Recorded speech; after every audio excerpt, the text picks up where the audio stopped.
Passa no RH, o podcast da Grow.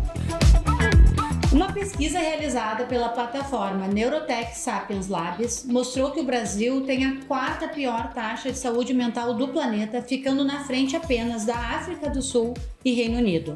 De acordo com a Medicina S.A., afastamentos por transtornos mentais aumentou 38% em 2023, com mais de 288 mil benefícios concedidos pela Previdência Social para os trabalhadores. Com esse cenário, é impossível não falar sobre o impacto que tudo isso tem causado na população brasileira.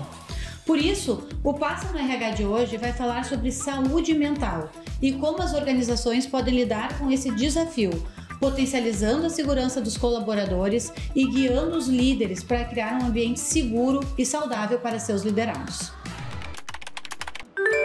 Eu sou a Mariana Webel, eu sou cofundadora e CEO da Grow, e no episódio de hoje eu vou conversar com a Elisa Zingano, sócia fundadora da Realis, consultora especialista em gestão de pessoas e liderança. Sejam todos muito bem-vindos ao Passa no RH, o podcast oficial da Grow. Esse é um canal sobre gestão de pessoas, cultura organizacional, comportamento e muito mais, compartilhados por especialistas no assunto. Muito obrigada, Elisa, pela tua participação, seja muito bem-vinda e, por favor, te apresenta e fala um pouquinho, né, de ti e do teu trabalho, por favor. Obrigada, Mari, é um prazer estar aqui com vocês, obrigada, Grow, pelo convite. Olá a todo mundo. Bom, eu acho que primeiro de tudo, né, estar aqui falando desse tema é algo que para mim é muito caro, né, porque eu acho que é realmente esse tema que a gente precisa hoje mergulhar e cada vez mais para realmente gerar alguma transformação organizacional profunda, né, e não ficar na base, na superfície. Bom, eu sou sócia fundadora, como tu falou, da Realis, Pessoas Conscientes, Negócios Humanizados. A gente vem fazendo um trabalho bem bacana, assim, em várias empresas de diversos segmentos, seja indústria, varejo, rede de shoppings, né, auditoria, enfim, um mundo bem vasto, assim, de segmentos e trabalhando muito forte com esse tema da saúde mental, desenvolvimento de lideranças, né? Então eu acho que espero, né, que eu tenha um pouquinho aqui para contribuir com vocês.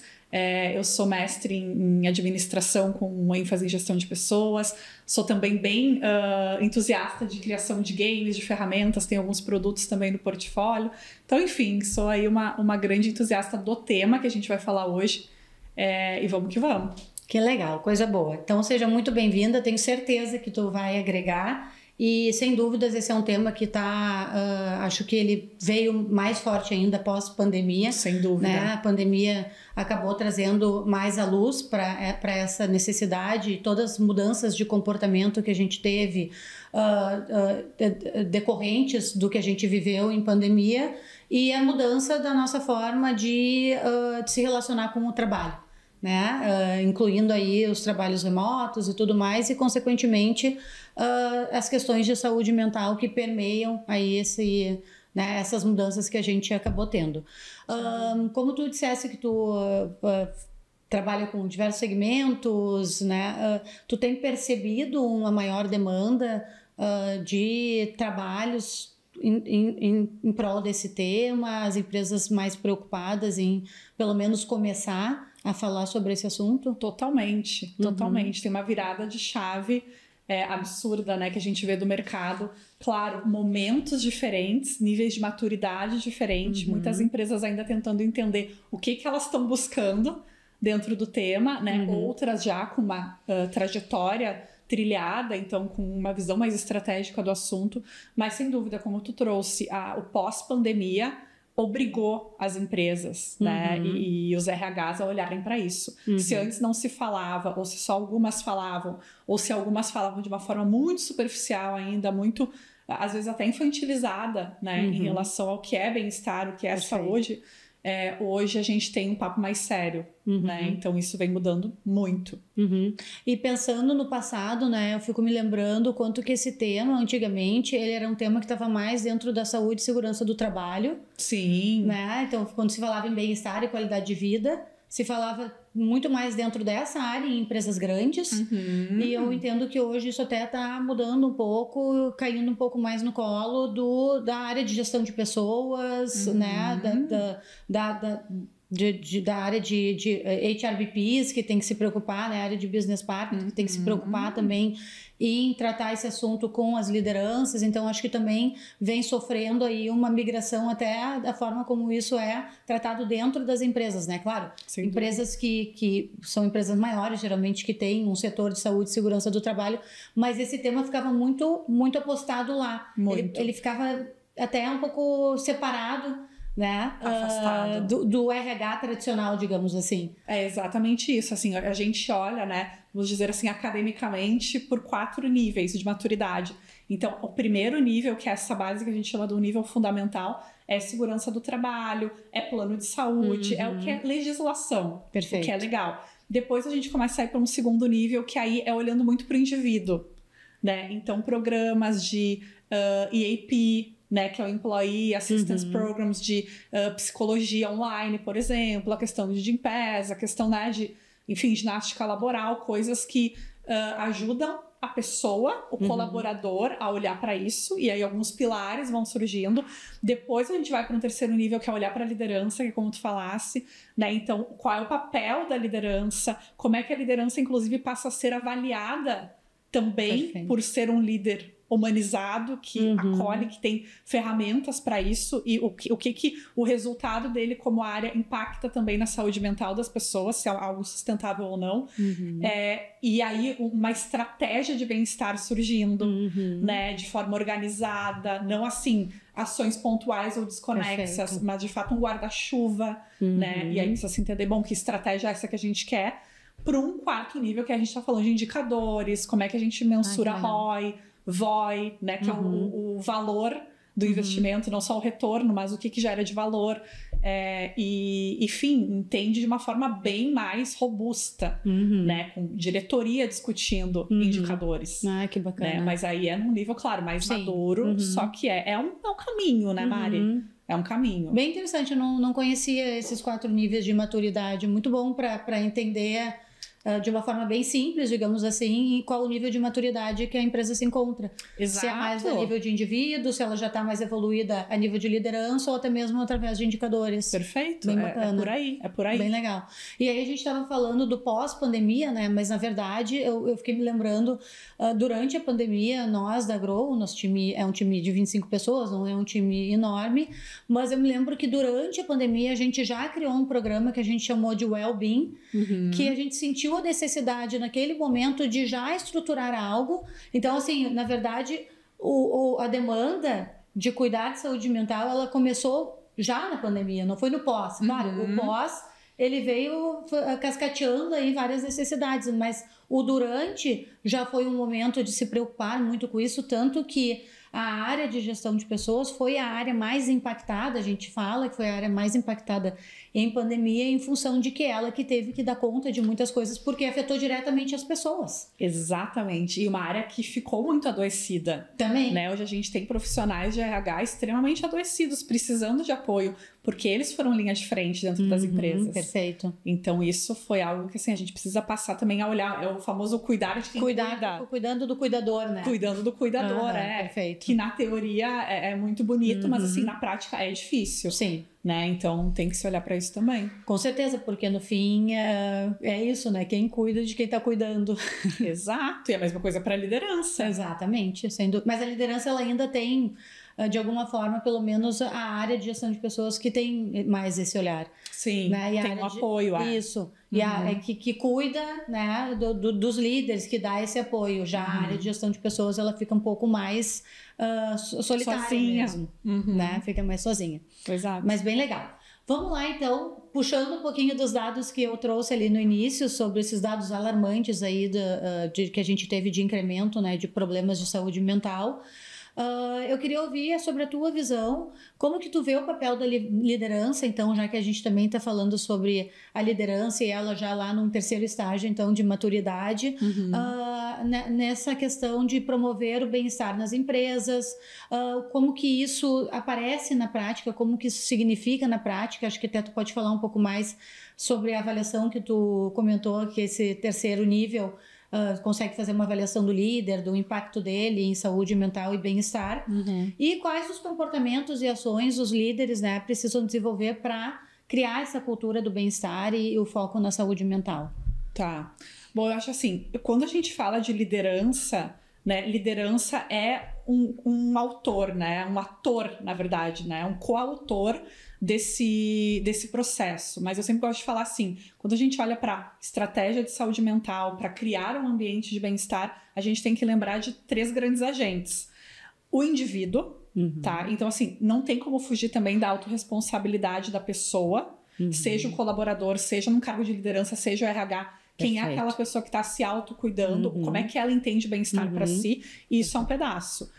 A liderança, sem dúvida, né? O papel que essa liderança vai ter e o como ela vai influenciar essa área ou não. Mas até mesmo para ela influenciar o impacto do indivíduo. Exatamente. Né? Ele como um influenciador nessa necessidade do indivíduo ter esse autocuidado. Perfeito.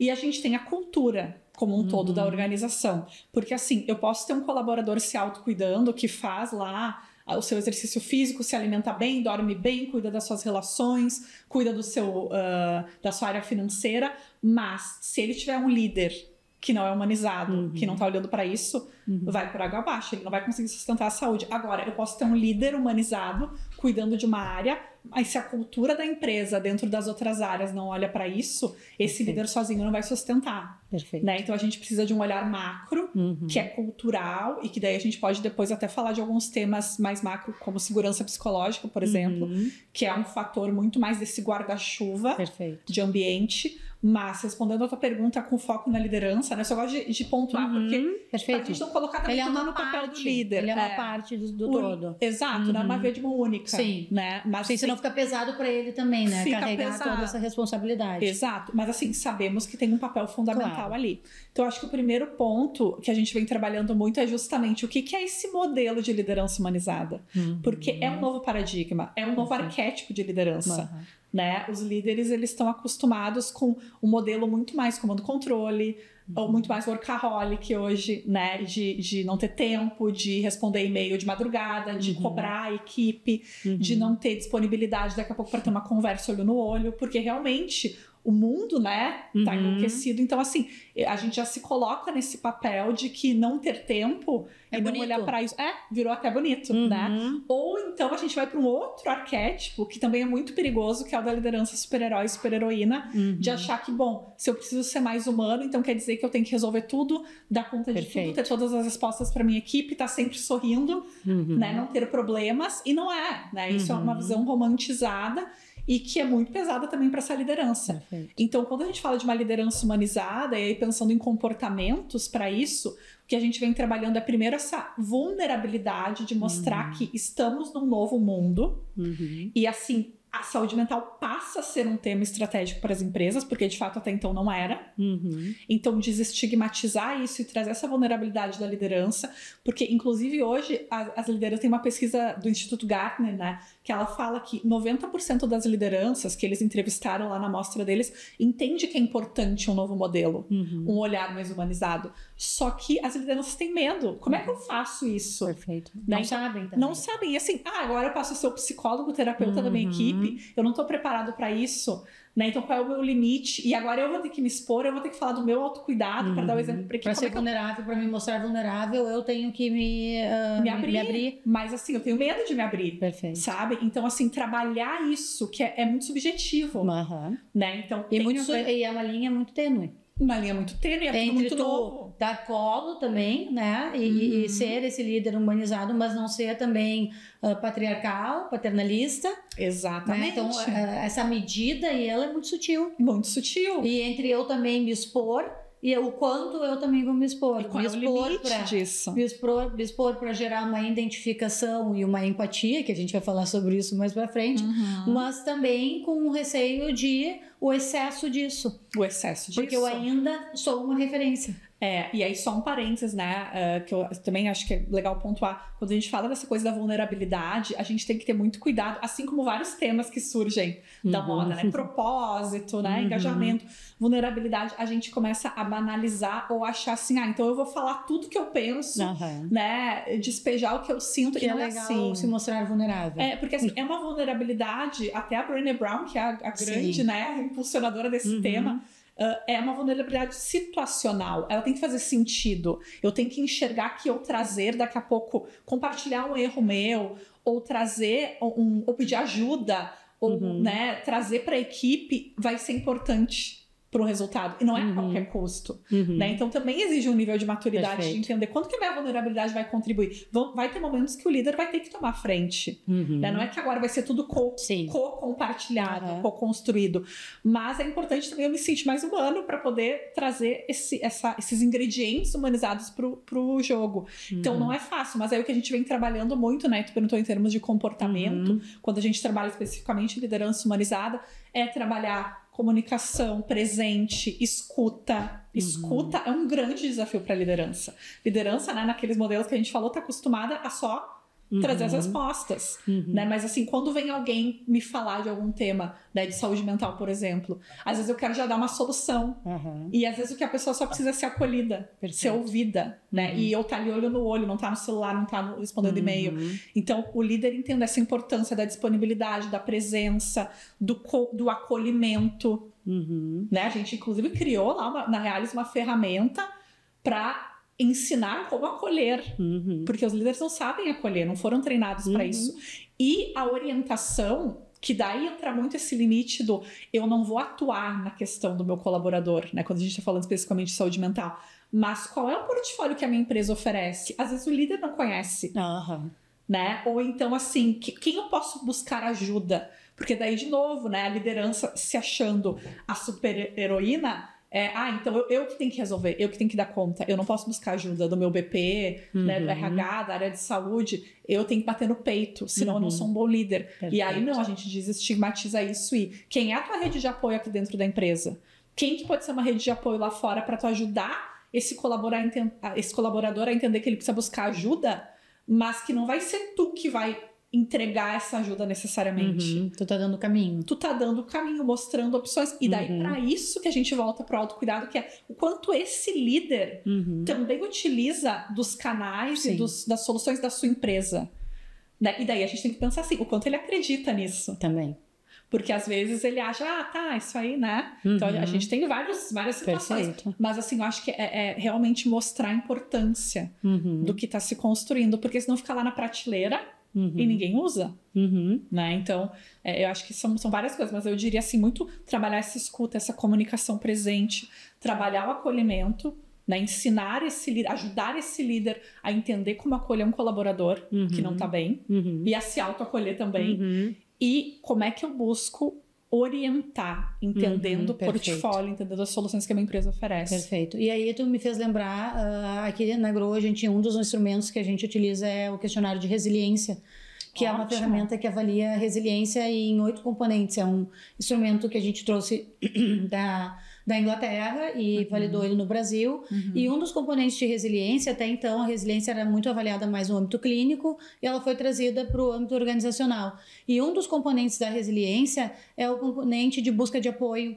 E ele foi o mais disruptivo de todos que apareceram dentro dessa quebra da resiliência em 8 componentes, porque a resiliência, ela, como uma palavra macro, ela cabe para todo mundo em algum momento vai se entender resiliente, mas aí a gente começa a entender que a gente segmenta ela, e a busca de apoio é o mais disruptivo, porque até então existia uma crença de que eu bater no peito, fazer tudo sozinho, era sinal de fortaleza. Certo, era o correto, e era o que me validava. Isso, e aí é muito legal tu falar sobre essa questão de o líder buscar os recursos e buscar o apoio, e ele entender que isso não é vulnerabilidade, isso é um fator de resiliência.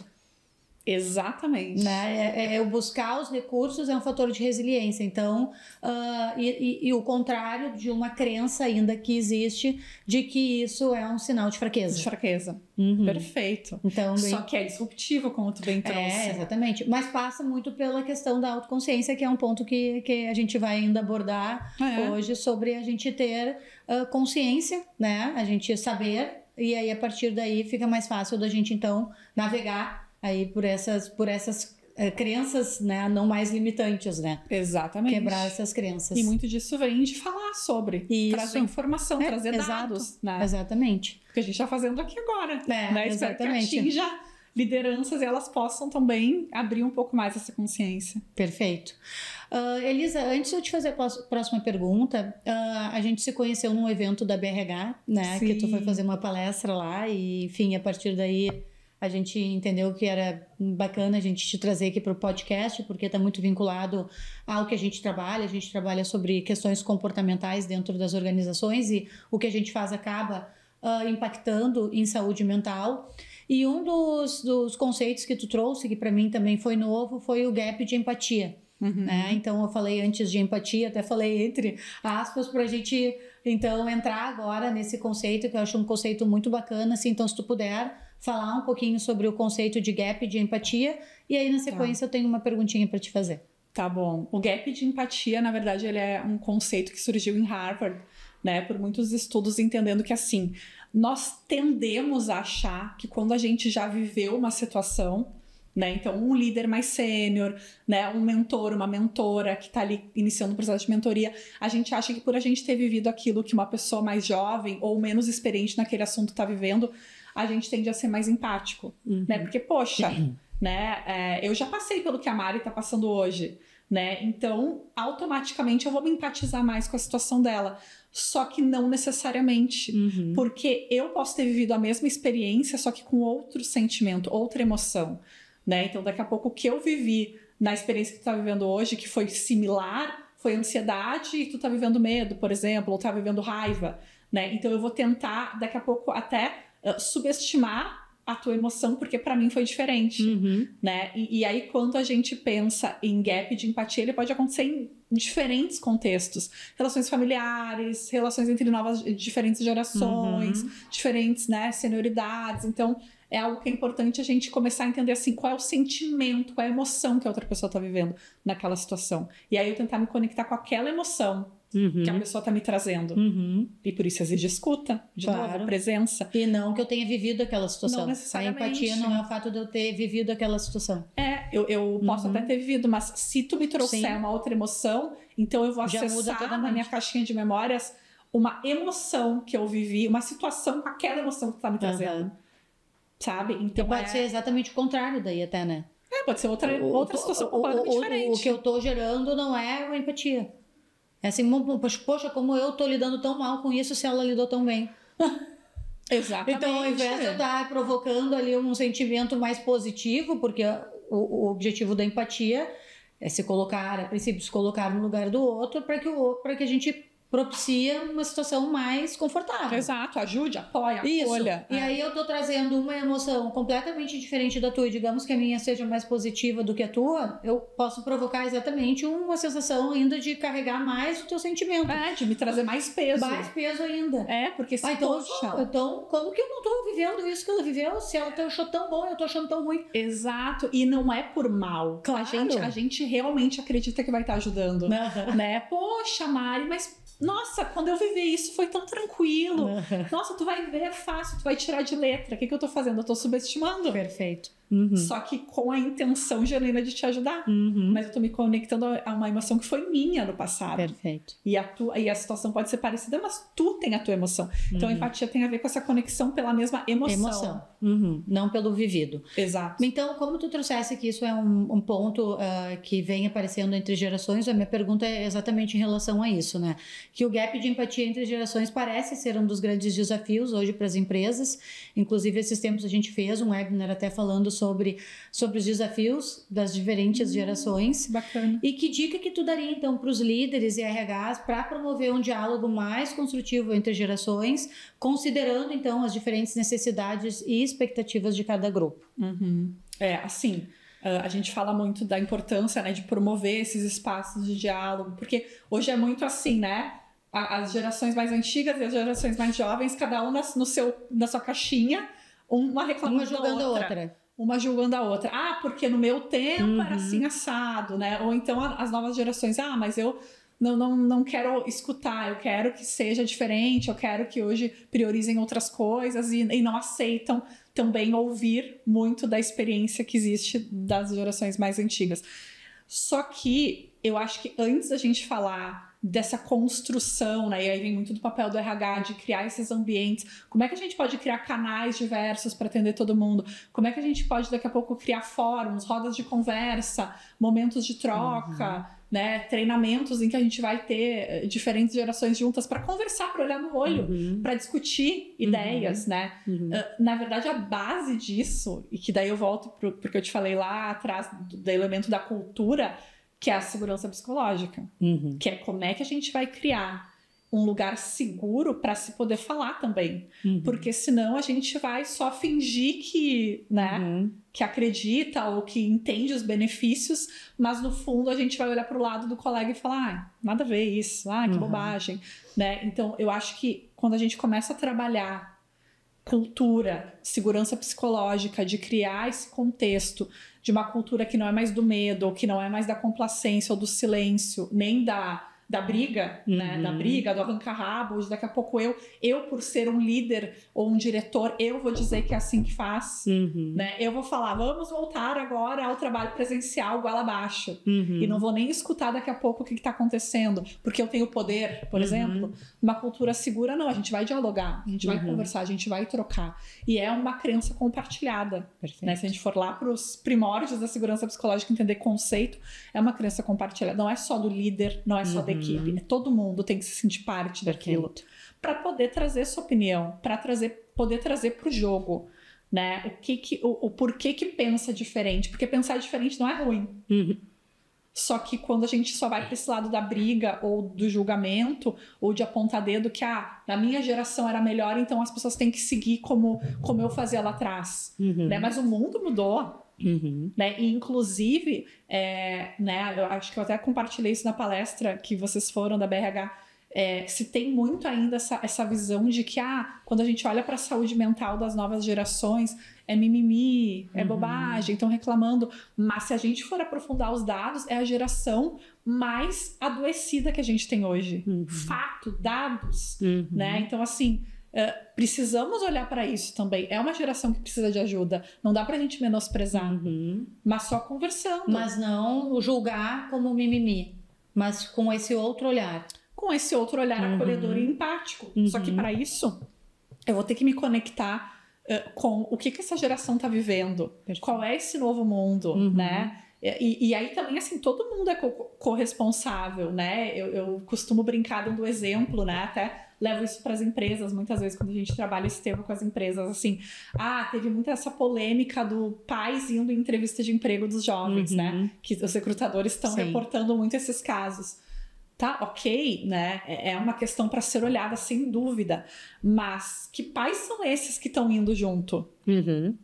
Mas que daqui a pouco, quando estão no ambiente de trabalho, reclamam que o estagiário não sabe lidar com frustração. Tá, mas que filho eu tô criando do outro lado? Perfeito. Né? Então, assim, é um fenômeno social. Perfeito. A gente tem que educar as novas gerações, sim, ajudá-las a, primeiro, lidar com esses desafios que elas estão vivendo, mas também entender, lidar melhor com frustração, trabalhar resiliência, né? Trabalhar uma série de competências, mas, ao mesmo tempo, também trabalhar essa liderança e esses adultos mais velhos, mais experientes de como é que a gente tá traduzindo isso para as novas gerações. Porque daqui a pouco a gente está super protetor, né? Não querendo que o filho tenha frustração, lide com desafios, e aí, de fato, ele não vai conseguir, né? E claro, a gente tem outros tantos ingredientes, né? Que nem eu comentei do livro do Jonathan Haidt na época, né? Até fica aqui a dica para quem está nos ouvindo, o livro A Geração Ansiosa, que recém-lançado no Brasil, né? O Jonathan Haidt, que é pesquisador americano e psicólogo, ele fala muito da influência da tecnologia, dos smartphones, das redes sociais nessa nova geração. Então, de novo, a gente está falando de um outro mundo. Então, não tem como eu, que não nasci digital, nativa digital, queira julgar como é que os fenômenos estão acontecendo hoje com essa nova geração. A gente tem que entender, acolher e pensar como é que a gente juntos vai transformar isso em algo mais saudável. Não negando a tecnologia, porque muito pelo contrário, né, ela vem agregar e ela vai seguir, a gente querendo ou não, mas assim, qual é o equilíbrio, qual é a dosagem, qual é a medida, né, e descobrindo juntos. Perfeito. E ele traz dados, de fato, de uma geração mais adoecida. Sem dúvida, sem dúvida. É uma geração mais adoecida, é uma geração com menos poder de abstração, poder de realmente, assim, ler algo e entender o que está sendo lido, porque é tudo muito rápido, né? Então é um vídeo do TikTok de 3 minutos, de 1 minuto, né? É tudo muito instantâneo, então qual é o poder de aprofundar algo, né? E fazer realmente um entendimento daquilo mais profundo, mas ao mesmo tempo são novos comportamentos, né? Eu ia perguntar, e qual essa é a sombra, né? Essa e qual é a luz disso também, né? Porque acho que também um ponto é que a gente acaba sempre olhando pro negativo, mas tem também a luz disso tudo, claro, não, sem dúvida. A gente olhando muito sobre o aspecto da saúde mental. Claro, com certeza. Porque aí nos traz a sombra que é de fato dados que mostram os transtornos de ansiedade. Perfeito. Né, depressão. Então, assim, os casos estão explodindo muito dentro, principalmente desses jovens adultos que a gente chama dos 18 aos 24, né, taxas de suicídio, enfim, coisas muito difíceis que a gente precisa olhar. Mas, sem dúvida, tem todo um outro lado, né, inclusive de querer um mundo mais sustentável. Perfeito. Né, uma consciência maior sobre vários aspectos também. Vários aspectos, né? Enfim, um olhar muito mais diverso, muito mais plural, muito mais, enfim, crítico às vezes, mas também assim, como a gente usa tudo isso para somar para uma transformação real, né? Para também não ficar só a gente achando que é uma geração que só reclama, né? Perfeito. Por isso, como elas aprenderem também a ter essa resiliência para colocar as ideias no papel e gerar a transformação de fato, concreta, né? Então não ser também uma geração tão idealizadora, mas também resolutiva, né? Então, enfim, são vários elementos, assim, claro, a gente tá falando de um tema gigante, sim, mas acho que para dentro das empresas é olhar muito, assim, na minha visão, né? E no trabalho que a gente vem fazendo e ver alguns resultados, enfim, caminhando devagarinho, é trabalhar a segurança psicológica, que não é um tema novo, mas é um tema também que veio no pós-pandemia. Perfeito. Se fez mais necessário, né? E consequentemente está mais na pauta. Mas ainda eu fico... Alguns aspectos, né? Eu vejo muitos empreendedores, enfim, ainda muito preocupados com processos seletivos até, de tentar identificar problemas de saúde mental. Talvez já por uma dificuldade de até mesmo saber como lidar com isso depois que o problema veio para dentro de casa, né? Então, assim, selecionei alguém e na sequência vi que essa pessoa tinha problemas de ansiedade, de depressão, seja lá o que for, e muitas vezes não tendo nem ideia de como lidar com isso, né? Então, eu acho que esse é um ponto bem... E eu acho que isso é uma realidade que vai ser cada vez mais presente. A gente... Assim, por mais que a gente identifique, enfim, a gente tem que saber lidar com isso, e aí volta lá para o conceito do indivíduo também. O indivíduo também tem que fazer o seu autocuidado, as lideranças, a cultura. Né? Todo um entorno, uma visão sistêmica para dar conta aí de um problema que está posto e que a tendência é que não tão cedo isso vá ser eliminado. Sim. A tendência é que a gente vai ter números mais crescentes, porque até a gente conseguir fazer com que isso realmente se torne cada vez mais consciente, porque a gente consiga ter uma mudança de comportamento em relação à tecnologia, tudo mais, que vai gerando as ansiedades e as baixas tolerâncias à frustração e tudo, isso é um caminho, sei lá eu se um dia vai ter fim. É um caminho, ainda mais se muito da raiz disso vem da tecnologia, das redes sociais, do smartphone. Não tem. É uma coisa que a gente não vai ter como frear tanto, então, né, entender realmente assim, como algo crônico e social da comunidade como um todo, né? Perfeito. Mas é isso que você estava falando das empresas, realmente, assim, eu não vou... A questão não é eu evitar a contratação de alguém, mas é como que eu vou ajudar essa pessoa a buscar as ferramentas. Até porque muitas vezes é uma pessoa saudável sendo contratada e o ambiente da empresa que vai adoecer ela. Também. Ou mudanças de vida que acontecem com todos nós. Com todos nós. Eu posso a gente nunca sabe. Extremamente saudável, acontecer alguma coisa na minha vida e eu vou desencadear. E aí a pergunta é o quanto a empresa está preparada para ser um agente de apoio, né? E tem uma liderança, e tem uma equipe, tem uma cultura que vai apoiar esse colaborador, esse ser humano, ou fazer ele adoecer ainda mais, né? Perfeito. Potencializar esse adoecimento. Eu, por um lado, fico feliz que a gente possa estar falando sobre isso e que esse assunto esteja realmente na pauta, porque eu não tenho certeza que isso já acontecia. A doença mental, ela sempre existiu. Sempre. Ela sempre existiu na humanidade. Ela só era tratada de forma diferente, muito negligenciada.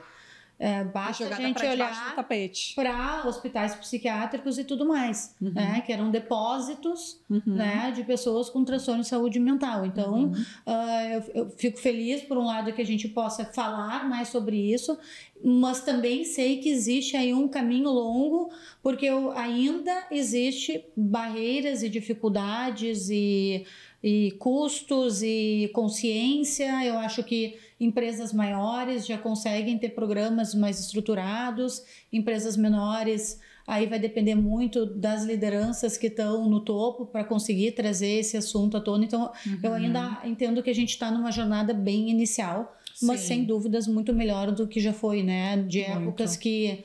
a gente começou o nosso trabalho no interior do estado, e quando a gente começou, a gente botou uma placa.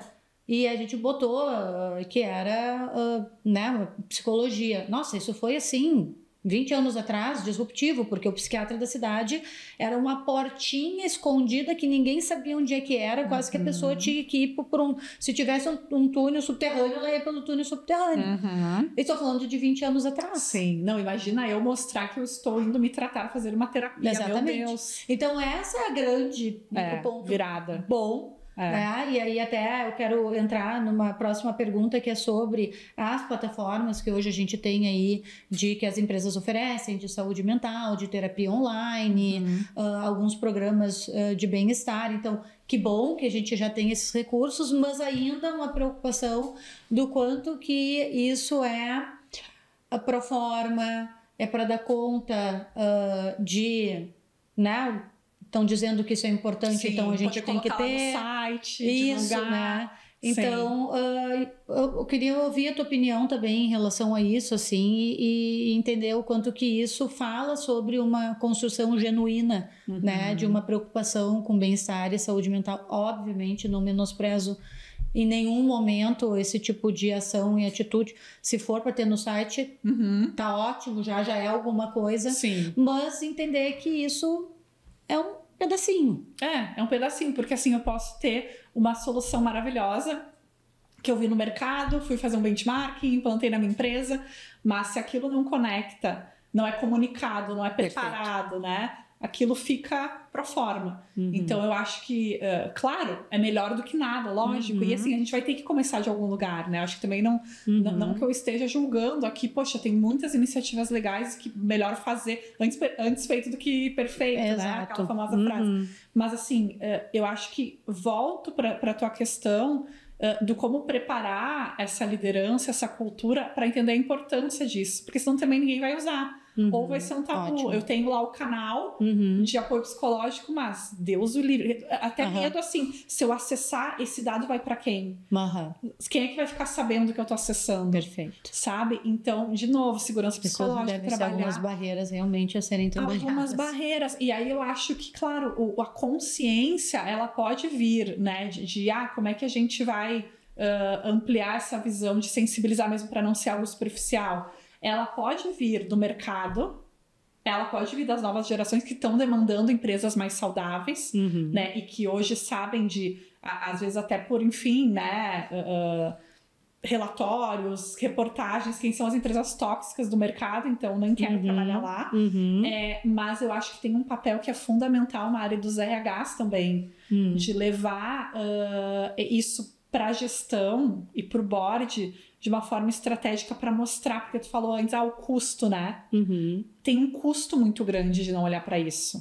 E a gente pode começar a olhar de forma proativa, mas às vezes esses indicadores, eles não chegam no gestor, né? Então tem um trabalho aí de analytics, claro, de um RH preparado, de um RH, né, que vai se educar para entender qual é o custo, por exemplo, da falta de saúde mental no turnover, no engajamento, nos acidentes de trabalho, no employer branding, né? Indicadores de ROI, como eu comentei.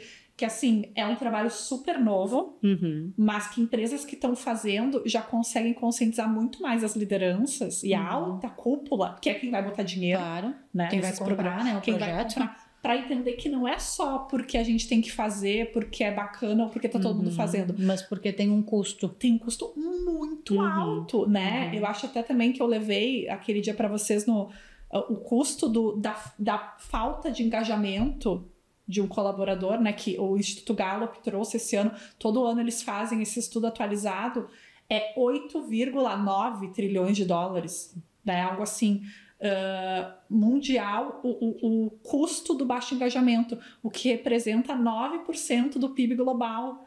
É muita coisa, assim, eu ter um colaborador afastado, ou eu ter um colaborador desmotivado, ou o presenteísmo, que a pessoa tá ali, mas não tá produzindo, ela tá ali de figurante, né, naquele cenário. Isso é um custo muito alto. E aí a gente precisa olhar para isso, porque eu posso fingir que não existe um problema, mas se eu olhar proativamente, a redução de custo que eu vou ter é muito alta.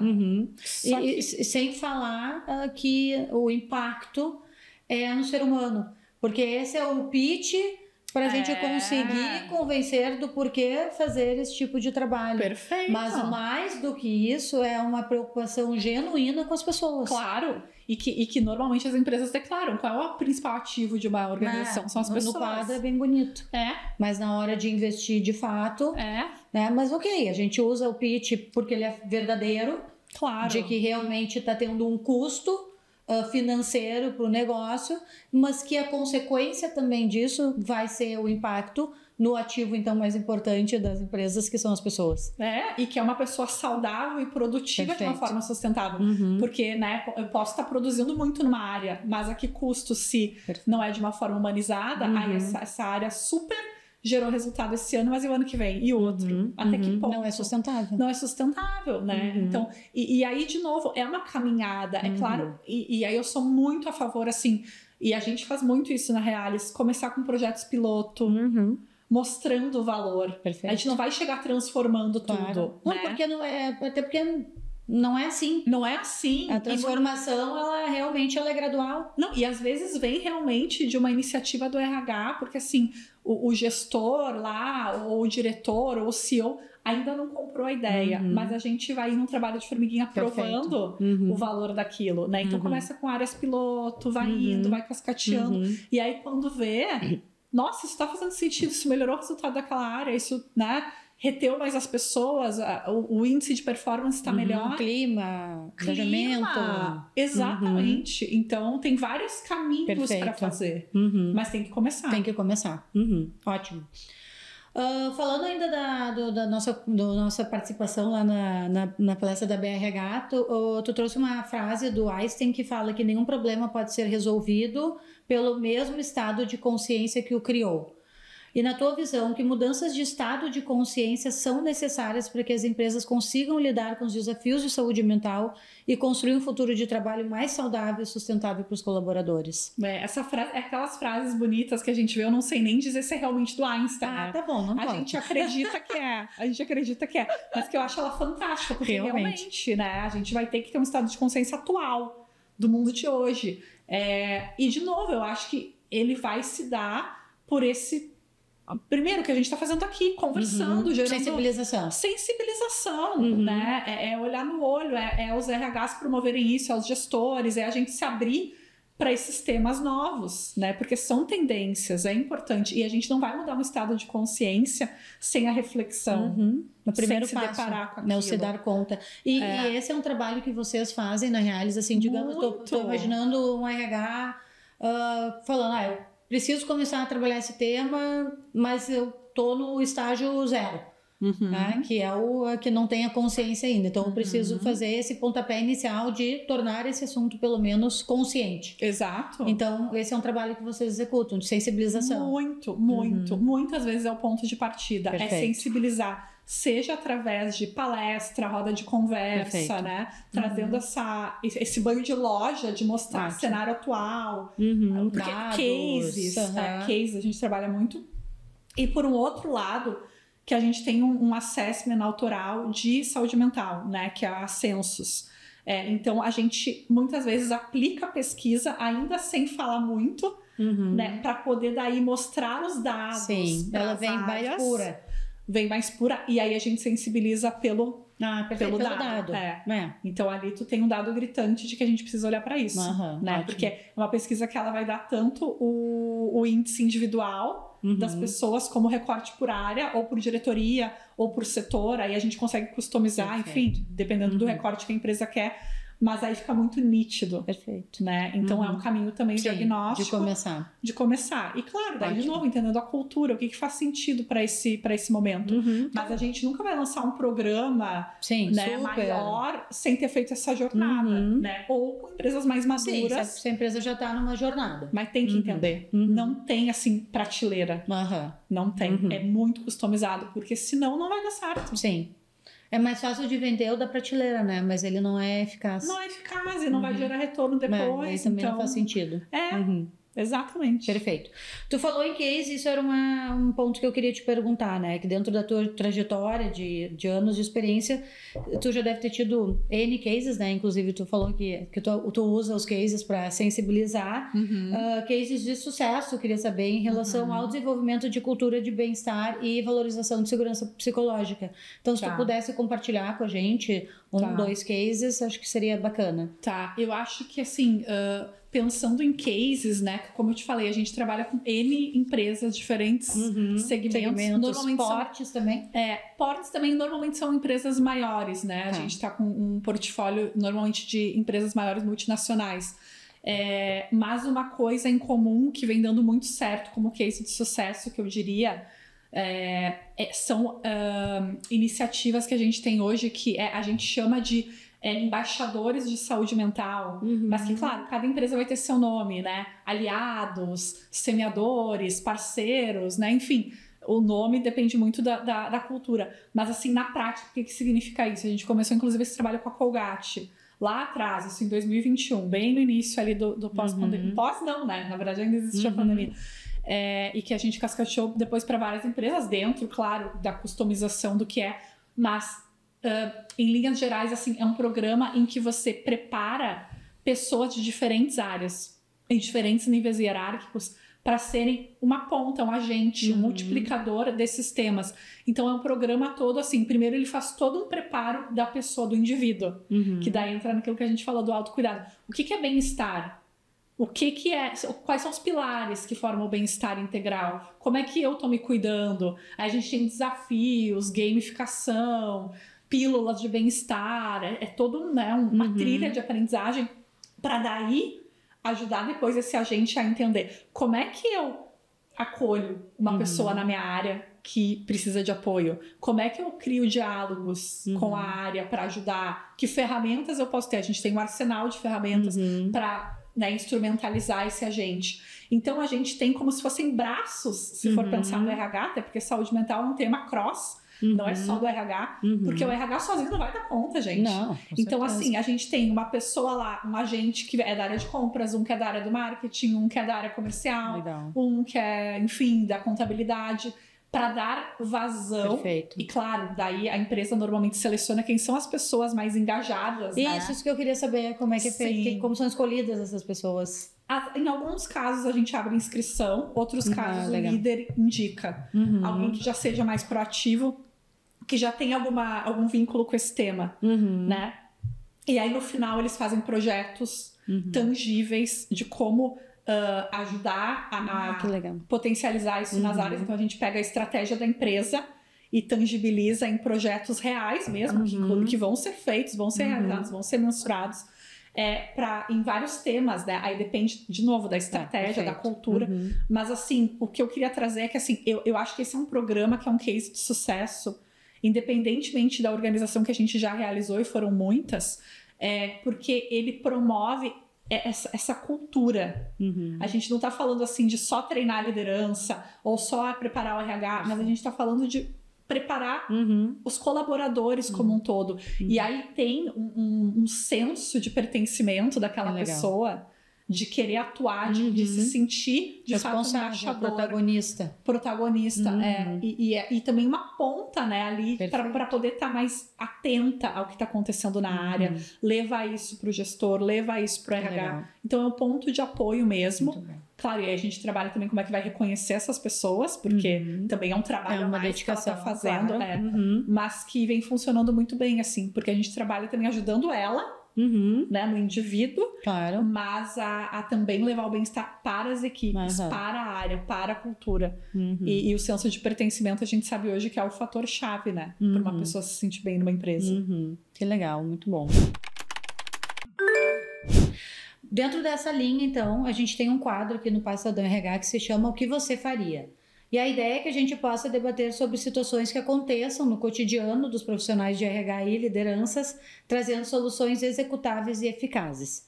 Então, o cenário da edição de hoje é o seguinte: um colaborador de uma equipe de TI, conhecido por sua dedicação e habilidades técnicas, começou a mostrar sinais de ansiedade e depressão. Ele se tornou mais recluso, ele evita interações sociais, frequentemente falta ao trabalho ou solicita licença médica. O líder imediato percebe que a qualidade do trabalho do colaborador tem caído, com prazos sendo perdidos e erros incomuns em suas entregas. Apesar do líder estar preocupado, ele não sabe como abordar o tema de saúde mental, temendo piorar a situação ou invadir a privacidade do colaborador. Ao mesmo tempo, há uma pressão da diretoria, e esse acho que é um ponto bem importante que a gente não falou ainda, para manter a alta performance da equipe, o que deixa o líder em uma posição difícil. Como que você abordaria esse caso ou que solução tu recomendaria para solucioná-lo? E aí eu acho aqui que é um ponto bem importante a gente poder falar o quanto que a gente consegue equilibrar esses pratinhos da saúde mental versus ou mais a pressão. Né? A performance, né? Então, assim, aqui tem alguns pontos. O ponto de como fazer a abordagem, que eu acho que é um aspecto bem importante. Eu vejo isso muito comum, as pessoas não sabendo lidar com isso, não sabendo, elas preferem não falar sobre o assunto, negar ele, porque tem receio que vão aumentar o problema ou não saber o que fazer. E fingir que não existe. Isso. Né? E também essa questão de que eu tenho que seguir entregando. A minha diretoria está me cobrando e a performance é o que está sendo me cobrado. Não importa se o fulaninho lá está com depressão, ansiedade, eu preciso dessa entrega. Eu acho que de novo a gente volta para o modelo da liderança humanizada, né? Porque assim, primeiro ponto, tá? Que bom que esse líder também ficou temeroso de sair resolvendo sem saber por onde. Porque também a gente, né, que falou aquilo lá do papel do terapeuta, do psicólogo, daqui a pouco o líder tá metendo os pés pelas mãos e, né, deixando a pessoa mais adoecida ainda. Que eu adoro ouvir aquilo. A gente tudo é um pouco psicólogo.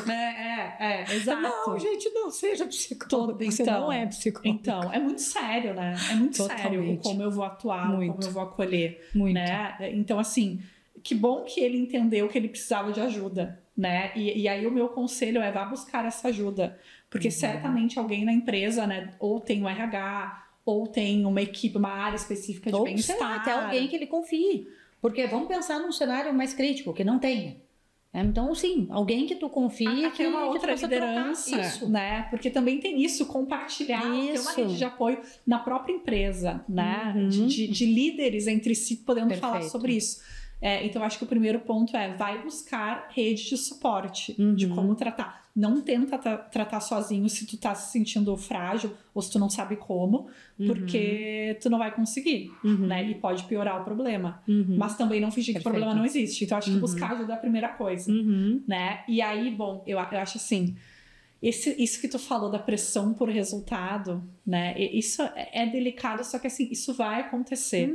A gente está lidando com empresas e as empresas têm que entregar, né? Existe um desafio de gerar lucro no final, né? Mas aí, novamente, o quanto mais consciente essa organização tiver, essa diretoria tiver, a gente está acompanhando indicadores, o líder é avaliado também por o quanto ele cria um ambiente seguro e de bem-estar, isso vai fazer parte do processo de RH, da política de RH, do reconhecimento, né, que vai ser transposto para toda a empresa.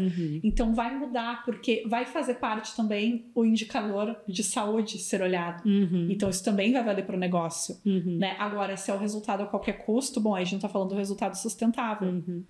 Né? Então... E aí a gente está falando de uma cultura específica, daí a gente está falando quanto que tu quer seguir nessa empresa, e aí passa por outras questões, né? O quão confortável tu fica em ok, faz de conta que tá tudo bem e segue o baile, independente se a pessoa tá sofrendo assim, ali. Se a pessoa tá sofrendo... E aí eu tô escolhendo estar aqui.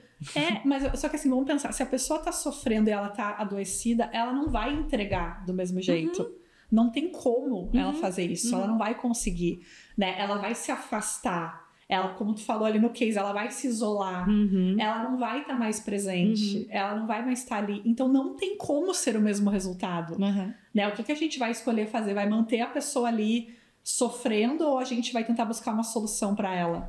Né? A gente pode fingir que o problema não existe, mas assim, não vai ter como. Ou eu vou sobrecarregar a minha equipe, porque aquela pessoa não tá dando conta, então ela vai ficar ali café com leite, continuando adoecendo, e eu vou super sobrecarregar a equipe, e aí a que custo esse resultado vai vir? Ou a me sobrecarregar enquanto liderança. Porque daqui a pouco a minha dificuldade é tanta de lidar com aquilo ali que eu absorvo. E vou absorvendo e vou me sobrecarregando também. E aí o próximo na fila a adoecer. Exatamente. Eu sou o próximo. Eu vou criando aqui. Exatamente. Então, assim, não tem como. A gente pode arrumar formas de continuar entregando o resultado, mas uma hora isso vai ter que ser olhado. Né? Vai ter que ser olhado. É uma panela de pressão. Né? Então... Ou vai ter que ser olhado, ou eu vou ter que tomar uma decisão. Que é isso também, né? Porque às vezes existe aí uma intenção e o intuito de daqui a pouco mudar um pouco essa realidade, mas se não existe uma cultura favorável a isso, eu tenho que chegar num determinado momento e tomar uma decisão de que talvez esse não seja o ambiente para eu estar. Fazer uma escolha. Né? Porque vão sempre existir empresas tóxicas, não saudáveis, que não se preocupam tanto com as pessoas e, enfim, a gente escolhe onde a gente quer estar também. Isso também é autorresponsabilidade. E autocuidado. Exatamente, quando a gente volta para o nível do indivíduo. Vai ter um limite. E a gente vai ter que saber que às vezes esse limite é pedir para sair. Perfeito. Exatamente. A gente tem um outro quadro que se chama Sempre Bem Informado, e hoje eu quero conectar ele com um tema que tem sido muito relacionado ao que a gente está falando sobre inteligência artificial, né? A gente não pode deixar de falar sobre essa temática que está tão presente aí. Tão polêmica também, polêmica, né? E cada vez mais se falando nela no próprio RHs buscando conhecimento, buscando utilizar mais, então tentar entender um pouquinho da inteligência artificial com saúde mental. Teve uma reportagem feita pelo Exame que eles trouxeram que como a inteligência artificial e a saúde mental são áreas que precisam de atenção e investimento por parte das empresas. Existe uma desconexão entre as expectativas das empresas que se concentram em custos e dos funcionários que priorizam outros atributos como saúde mental. O mesmo podemos ver em um estudo feito pela MIT, que diz que muitas empresas não utilizam inteligência artificial e não possuem soluções adequadas para o bem-estar e saúde mental dos funcionários, que essa não é a prioridade. Nesse cenário, como que a inteligência artificial pode trazer soluções para a criação de uma cultura de bem-estar dentro de uma empresa e quais as soluções de RH pode criar para fazer essa conexão saudável e produtiva. Então, resumindo, acho que a ideia é que a gente pensar numa colaboração, digamos assim, entre inteligência artificial e saúde mental. Essa é a pergunta de $1 milhão, né? Mas eu acho que assim... Mas tu tem a resposta. Não, o que eu vejo hoje, de fato, assim, é um movimento da inteligência artificial ajudando muito áreas de bem-estar, claro, mais robustas que tenham esse budget para investir, principalmente na questão de gestão de dados, de gerar dados, porque inteligência artificial, né, se for se unir à Big Data, consegue coletar dados e cruzar dados numa velocidade absurda, então a gente consegue ter algo muito mais assertivo para tomada de decisão. Então a inteligência artificial vem muito para a questão do diagnóstico dentro das empresas e a questão de ajudar a encontrar caminhos, né? E prevenção, principalmente, né? A criar preditores de poder enxergar de uma forma proativa, opa, esses dados estão me dizendo que pode ir por esse caminho ou pode ir por esse, então a gente vai ter que atuar de forma proativa. Para daí entrar o humano, né, o fator humano. Então, acho que teve muito essa discussão de a inteligência artificial vai substituir os psicólogos, os médicos, né?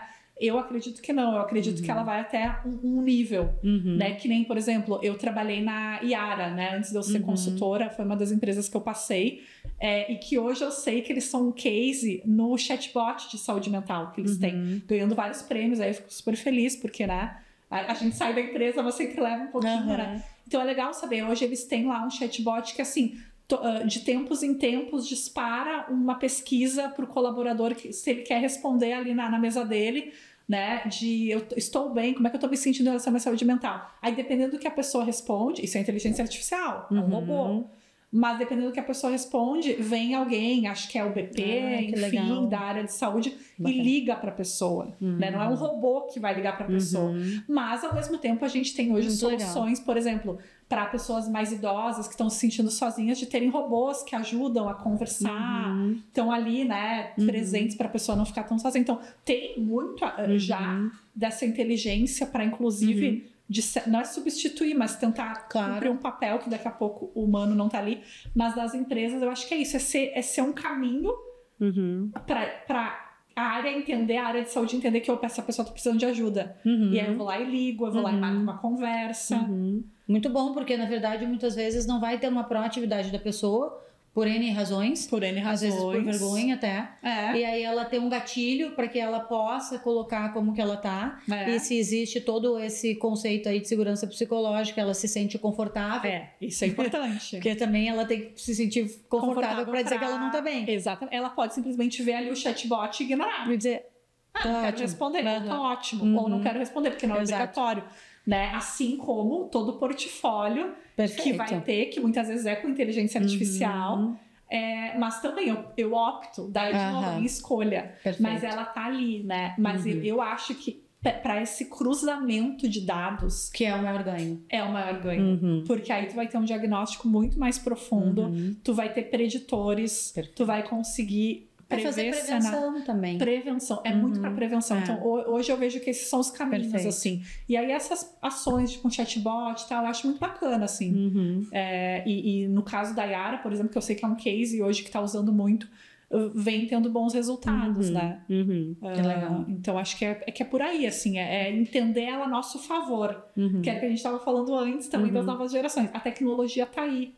Né? Então ela tem um arsenal, um mundo para nos apoiar, mas também a gente tem que entender quais são os limites, né? Até onde vai o robô, até onde vai, né, a rede social, e qual é o benefício que a gente pode colher disso, porque tem benefícios inúmeros.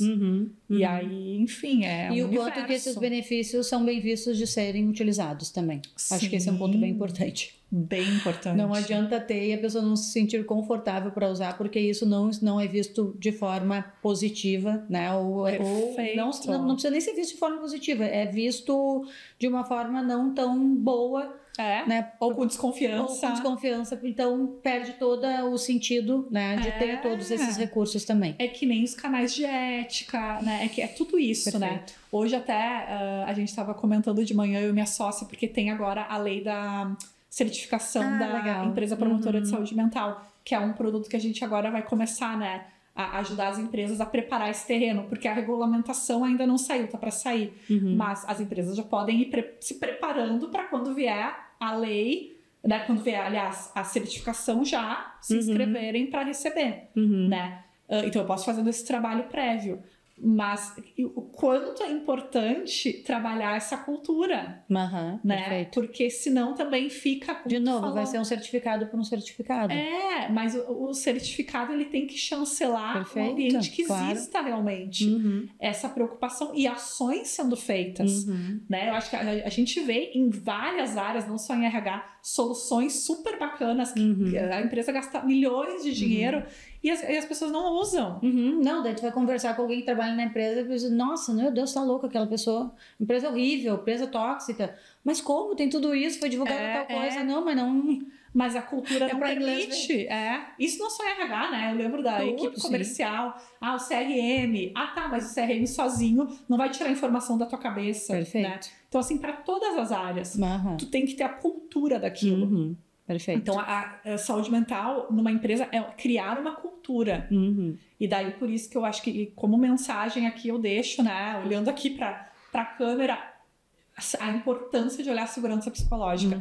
Eu acho de verdade que hoje é um dos melhores caminhos. Não tem receita de bolo, não tem, assim, uma resposta única. Mas eu acho que é um dos grandes caminhos para começar a olhar a saúde mental. Porque é um elemento crucial. Né? Até para desestigmatizar, para gerar conversas honestas, para não ter uma cultura do medo de não ir lá e não responder o chatbot porque eu tenho medo de para onde vai esse dado, ou um canal de assédio moral, o que vão fazer com isso. Né? Então, se não tem essa segurança, vai gerar adoecimento em algum momento. Eu podendo ter a solução mais linda e tecnológica na empresa. Perfeito. Elisa, infelizmente, chegamos ao fim do nosso podcast. Passa rápido. Muito obrigada por todas as suas contribuições, foram excelentes, eu aprendi um monte, né? Eu fico feliz de poder estar falando sobre esse assunto e trazer luz para esse assunto, né? Eu, como psicóloga de formação, então tenho aí como, né, esse propósito realmente de a gente trabalhar cada vez mais autoconsciência, autoconhecimento, saúde mental, né, e ver de fato, trazer o ser humano para o centro, né, e ver as pessoas bem, felizes, engajadas, realizadas, e na paralela as empresas também lucrando e sendo produtivas, né? Quando a gente conseguir juntar essas duas coisas, é um mundo ideal. Não vou falar perfeito, porque perfeição não existe. Exato. Mas muito obrigada. Eu que agradeço. Fica à vontade para divulgar aí os teus canais, da tua empresa, os teus, enfim. O pessoal poder te seguir, acompanhar mais sobre esses conteúdos super importantes. Que bacana, agradeço a oportunidade, né, Mari? Foi um prazer. Me chamem sempre. Acho que é um tema que é inesgotável. Né? Então, enfim, né, fico sempre à disposição. Vou deixar aqui meus canais, então, do Instagram, né? O meu Instagram é @ElisaZingano, Elisa com S. Né? Então, é meu nome, Elisa Zingano, tudo junto. E o da minha empresa é @reales.oficial. Né? A gente também está no LinkedIn, Elisa Zingano, Reales, né? Então, podem me procurar lá. Eu adoro trocar, né, com as pessoas. Então, assim, o que tiverem de dúvida, dica de leitura, fiquem super à vontade. E espero ter contribuído aqui um pouquinho com vocês. Também aprendi muito contigo, Mari. Obrigada pela troca. Eu que agradeço, muito obrigada. Pessoal, também, se quiserem acessar mais conteúdos como esse, também podem acompanhar os nossos canais, também sigam a Grow no LinkedIn, no Instagram, é Grow_GP. A gente também está no Facebook, enfim. Elisa, muito obrigada mais uma vez pela tua presença, foi maravilhoso e vamos fazer novas edições. Vamos sim, obrigada, Mari. Obrigada, até mais, abraço, pessoal. Gente. Tchau, tchau. Tchau, tchau.